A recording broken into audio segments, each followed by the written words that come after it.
Daily Show. Obviously, a different time of the day for us here at 8 p.m. Eastern.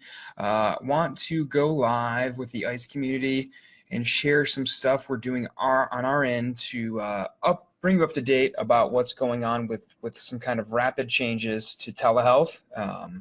And share a resource we've been building for those of you who are in the ICE students page on Facebook. So if you're on Facebook, you're already seeing my screen. And if you're on Instagram, I'm going to show you my screen right now, which is this spreadsheet.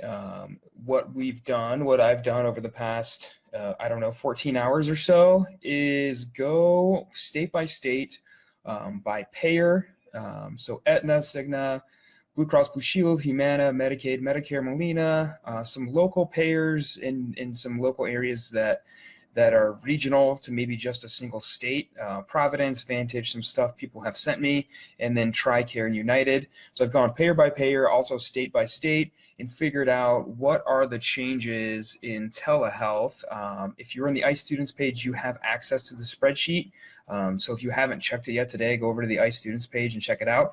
Tons of comments. A lot of payers now, you can see by all the green, are paying for physical therapy telehealth. Some of them are more on the restrictive side, as with the changes we've seen with Medicare, that they're only allowing for these e-visits, which are once a week charges, all the way to some Blue Cross payers are fully paying for telehealth visits as if they were in-person visits. So you can see a person remotely, you can bill them regular timed units just like you would if they were standing in front of you in the clinic. So you can bill for Therax and neuromuscular rehab and whatever stuff you're doing remotely to keep them moving well, changing their home program, that sort of thing. Obviously, on the more restrictive end, the one time a week e-visit is mainly just to do a little reassessment, progress the home program, and that's it. All the way on the far end to paying for telehealth as in-person, kind of really no restrictions. But you can see lots of green on this chart. This is to incentivize those of you who are still seeing patients in person to stop, obviously, to stop the spread of the coronavirus. Very few red, and kind of minute by minute, hour by hour, these reds are turning to greens. A lot of folks sending in changes on the Blue Cross side of things, that individual Blue Cross states are switching to telehealth. I just got an email that Louisiana just switched at 6 p.m. So lots of big changes coming in. So for the most part, you can see at least a minority of your patients, if not some of you, live in states where there's been a state executive order. You can see states that are green all the way across, are states where your governor has made an executive order that now allows telehealth across the board. Rhode Island is one, Massachusetts is another. So some states fully telehealth for all payers. The executive order is superseding individual payer policies. So keep that in mind when you're checking out this database. But again, check it out. You'll find that the majority of the payers in your state are now paying for telehealth. So you can switch that right away. There is a link at the top of this from WebPT up here on Instagram, on how to bill these, how to use the different modifiers. A lot of the payers, you're just billing the same 97,000 series codes that you would normally bill in the clinic, as well as some separate guidance on a payer by payer basis. So all that information is in the spreadsheet, so check that out. Some other stuff that has come up, something that just came out today, is that as of 6:06 p.m., the private practice section has said that PT is part of critical infrastructure, provided you can meet the CDC precautions, which this is a respiratory virus, so you should be doing droplet precautions, which almost no PT clinic can do, right? So even if you're doing one-on-one for an hour with patients, there's no way to know that that patient coming in is not infecting your clinicians and then going on to infect more patients, or that your clinicians are already infected. We know the vast majority of people are asymptomatic carriers.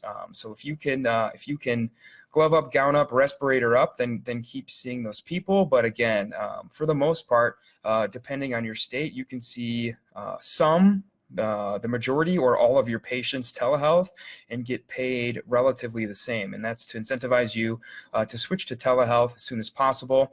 That's coming on kind of the forefront of a lot of states locking down over this weekend. New York State, if you haven't been keeping up with the news, New York State locks down Sunday night. Illinois locks down tomorrow. California's already locked down. Connecticut and New Jersey are locking down this weekend. New Orleans is locked down. And we'll probably see the majority of other states follow suit. If you also haven't been keeping up with the news, something that's very, very important is that China has gone 2 days without a new case. What does that mean? That means that if we follow these quarantine and confinement guidelines and stop spreading this around, that we can indeed kill this virus without needing to wait 12 to 18 months for a vaccine. So encourage your patients to stay home. Close your clinic whenever possible and transition to telehealth.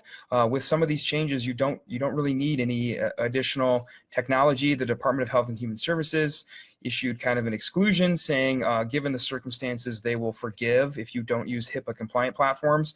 So you can be doing Facebook chat, FaceTime, text, whatever you got to get a hold of your patients, check in with them, reassess them, progress their program, and bill them for that. So check out that spreadsheet if you haven't yet. Again, encourage your patients to stay home.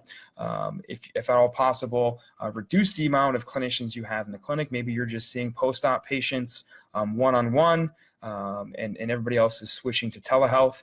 Minimize that exposure as much as possible. That's the only way that we're going to flatten this curve. I don't mean to be a naysayer, but I don't want to say we're losing, but we're certainly not winning. We're doing a lot better than some European countries. Italy is getting basically destroyed, seeing an exponential growth in deaths. We're doing a lot better than that, but we can continue to get ahead of this thing by minimizing that exposure. So use these telehealth changes.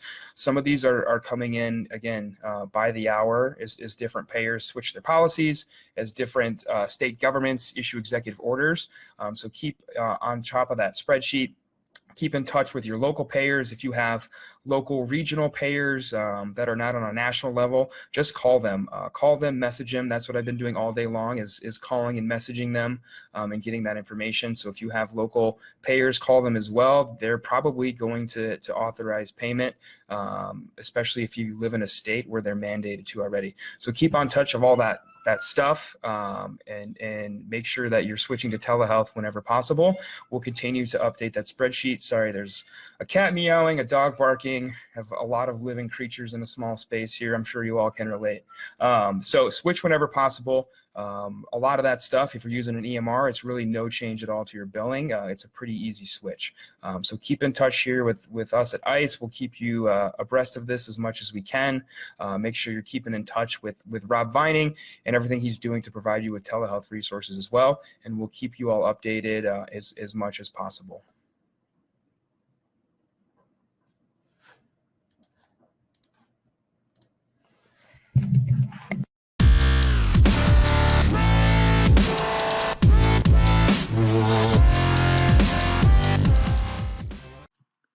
Hey, thanks for tuning in to the PT on Ice Daily Show. If you enjoyed this content, head on over to iTunes and leave us a review. And be sure to check us out on Facebook and Instagram at the Institute of Clinical Excellence. If you're interested in getting plugged into more ICE content on a weekly basis while earning CEUs from home, check out our virtual ICE online mentorship program at ptonice.com. While you're there, sign up for our Hump Day Hustling newsletter for a free email every Wednesday morning with our top 5 research articles and social media posts that we think are worth reading. Head over to ptonice.com and scroll to the bottom of the page to sign up.